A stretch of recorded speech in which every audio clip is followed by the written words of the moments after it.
Bonjour! Hi, my name is Kiko and I'm a Japanese model in Paris. Guys, look at him. Ah! Oh no, oh no, oh no. Guys, in this video, we are going to be talking about you guys' favorite topic, dating again. Dating in France versus Japan, the biggest differences. Let's get into the video.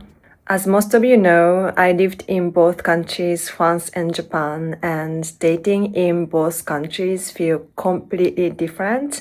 Not that I have a lot of experience dating in Japan, as I spent a majority of my time in France as an adult, but I am Japanese and I hear a lot of things about dating in Japan. So today I thought, why not make a video so that you guys can compare difference between dating in France and Japan. So there are about 5 points I would love to cover in this video. And the first thing is about first move. Who approaches first? In both countries, men tend to approach first, but how they do it is very different. In France, I would say eye contact is very important. Also, they approach more directly and they also do it in a natural way, as in they do it in daily life. Also, a lot of compliments and conversations are very playful. Whereas in Japan, it's more subtle and interest is shown indirectly, and especially group settings matter more. Like you can find a lot of reality TV shows on Netflix about this in Japan. I mean, there's a lot of what they call gokon or group dating, so that you can trust your person more based on opinions of other people. And also people can be a little bit more shy about direct confession, and also reading the air is considered as important. Number 2, communication. In France, I would say it's quite spontaneous and casual but confident, and direct communication is more normal. In Japan, LINE culture is huge in comparison to WhatsApp culture in France. Also, from what I know, faster replies can matter more, and indirect messages are quite common, so they are harder to read. So when I listen to my female friends who are dating Japanese guys, sometimes they are second guessing because they don't want to over ask or something.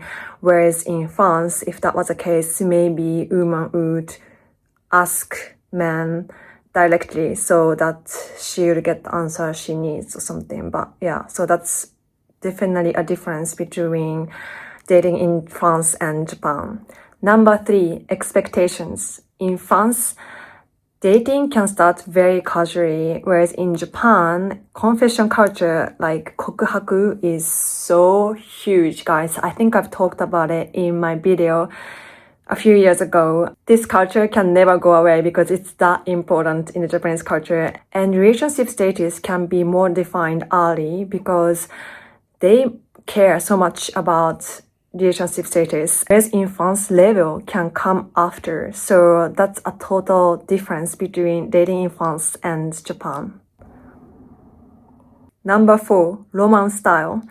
In France, it's passionate, charming, flirting. There are certain gestures that maybe wouldn't happen in Japan, such as speaking on my own experience. There were times where I went to a restaurant with my friend in Paris, and when I tried to pay, somebody already paid. Or, when I order a drink, somebody pays. And, that kind of thing directly happens in France. It's very quick and it's passionate, charming, flirting.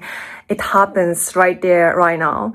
In Japan, act of service is so important. Consistency matters, not just kind of love bombing, but actually the action has to be very consistent. And grandiose gesture is how to say, like con gesture, is not as big on the surface level, but he will care more, I guess, like by writing a very meaningful love letter, or he will send you a long love message, or good morning, good night, very consistent texting. That's kind of what I hear, and that's kind of how they show romance. So I think these are very different romance styles, in my opinion, and I am curious, which one do you guys prefer?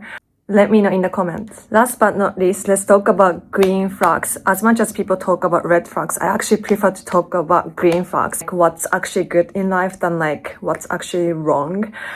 I mean, it's important to focus on what's wrong sometimes as well. But yes, let's talk about green flags. Green flags in France are like confident, respectful, and honest communication.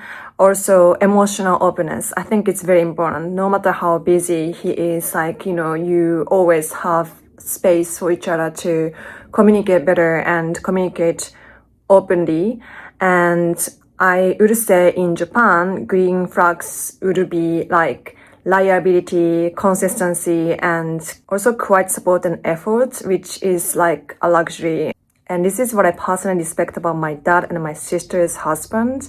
They are quietly supportive and they are consistent, and I find it almost invisible, but the support is consistently there. And I think that's such a beautiful thing. At the same time, for me, direct communication and honest communication is very important. And I'm sure some of you also value that. So I think there are a lot of green flags in French dating, and I have a lot of respect. And honestly, I wish, in Japan, like people communicated a little bit more directly, because then a lot of women wouldn't have to second guess. And for France, I would say like maybe direct communication is great, but maybe the way you say it is something to be kind of considered a little bit more, because when you want to share something with somebody, such as your partner, like the way you phrase it, I do think it matters, because if you say something quite aggressive, like you cannot take that moment back. This is why I personally value emotional intelligence. If more people worked on their emotional intelligence and their communication styles, like the world would be even a better place and stuff. Anyway, it's not really related, but I hope you guys enjoy this video, and let me know what you think of this video. Do you agree with me or disagree with me? Let me know. Otherwise, guys, I'm going back to France soon, and I am going to Saint-Tropez for Cartier shows. Yay, I booked the shows. And I'm also going to Cannes for the festival, so May will be pretty fantastic. I am hoping to update more videos here on YouTube. If you like this video, please give it a like and subscribe to my channel. If you like to follow me on Instagram, it's Kiko Hirakawa. Otherwise, I will see you guys very, very soon. A bientôt. Au revoir.